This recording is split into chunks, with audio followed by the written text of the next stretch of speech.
everyone!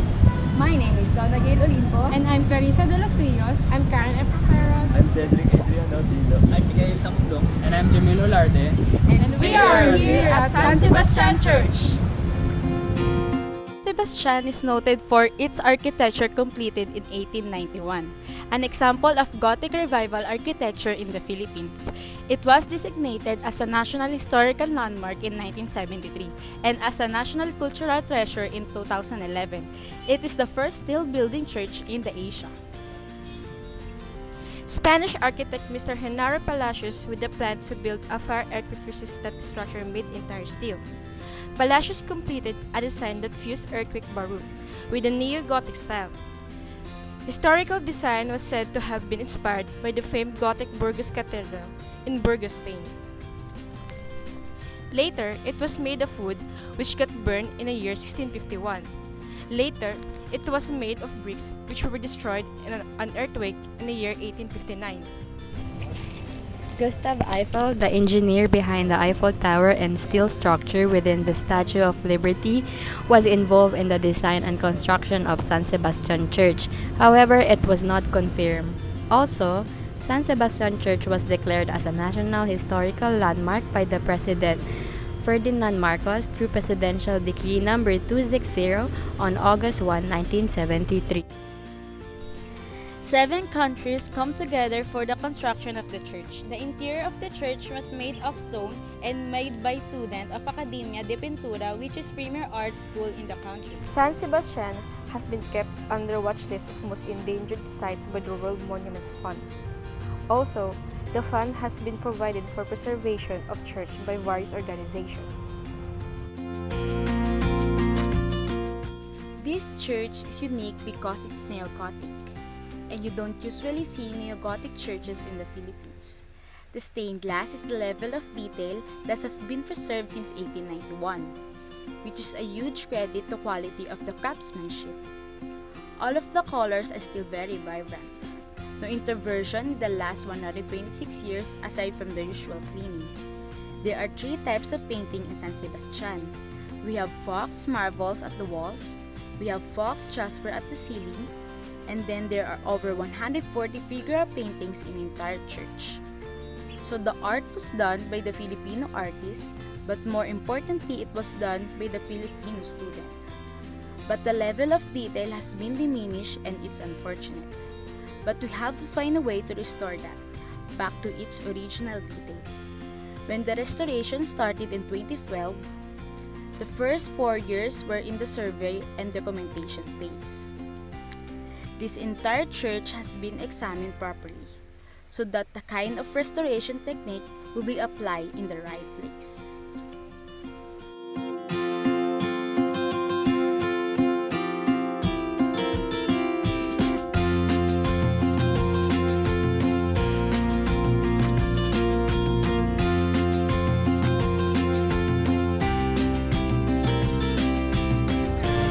Questions about yung objective po kasi namin, sir, is paano namin malalaman kung ano po yung mga ginagawang activities po para ma-maintain po yung architecture po ng San Sebastian Church. Yung una po namin question, sir, para po sa pag-reserve po ng church, ano po yung mga activities or program po na ginagawa?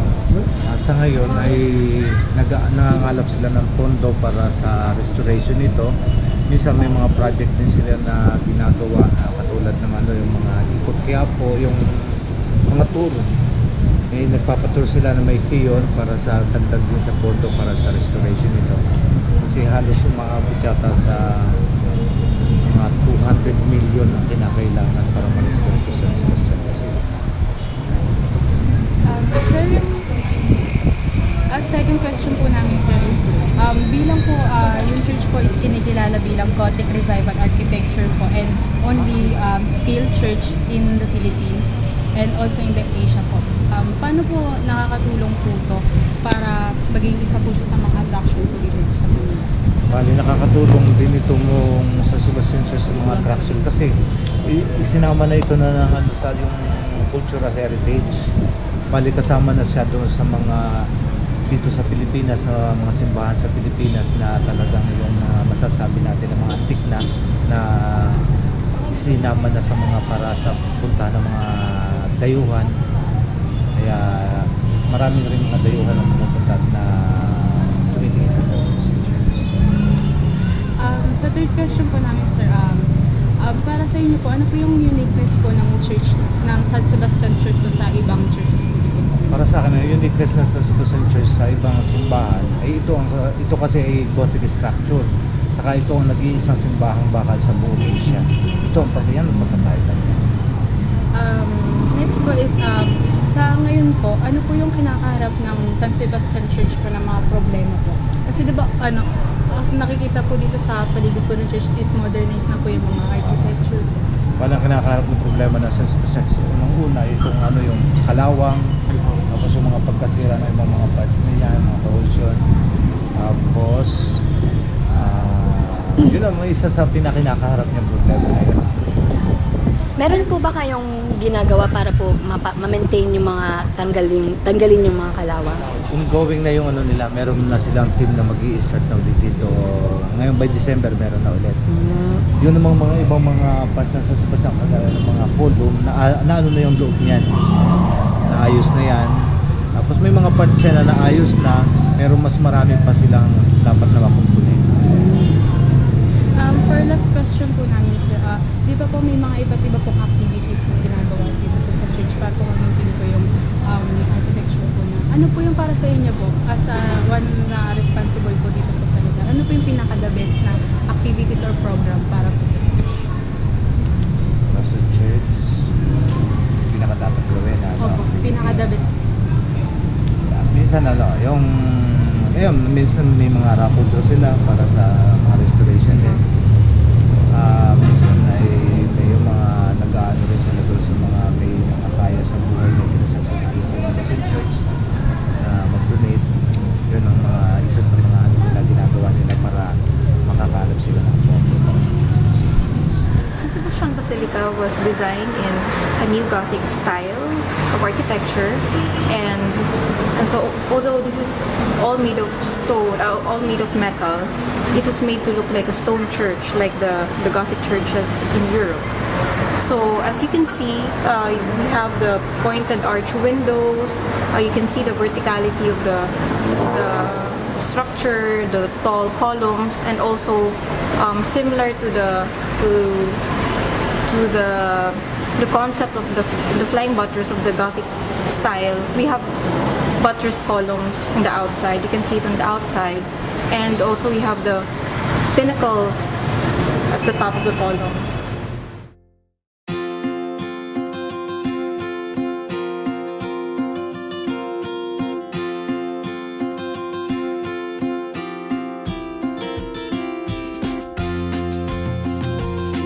Church it's an all-metal structure. It's the only all-metal structure in the Philippines, and in its time I think it's the only prefabricated structure also in the Philippines. And what's so unique about this church is that it was made through a collaboration of different nationalities. So the designer is a Spanish engineer, Genaro Palacios, and the metal was shipped from Belgium. The stained glass are designed by a German company, Henry Oitman, and the chandeliers were French. The foreman was British. The original floors that are wood are made by Chinese. And what's most importantly, the interior and external paintings of the church were painted by the Filipinos. So the original UP College of Fine Arts commissioned a class to design this building, this whole building, so that every inch would look like it's a stone church, although it's all made of metal.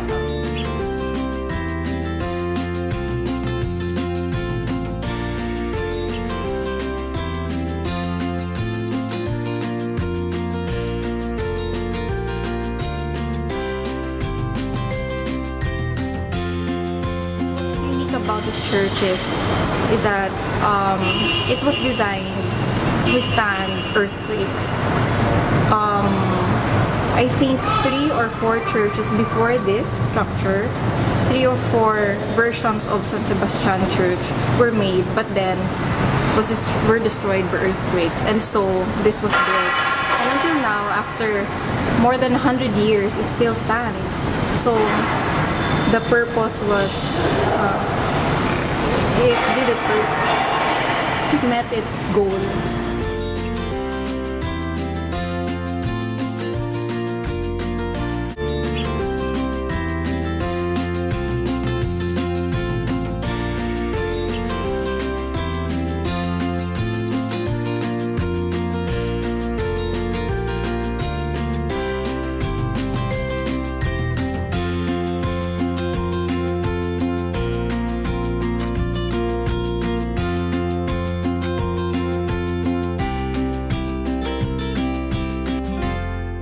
It's not just about the past, it's also saying something about what we are capable of our potential. And that's important for any formation of national identity, for you to remember a legacy. And that's largely what San Sebastian Basilica is, its legacy. Restoring the church still has long way to go.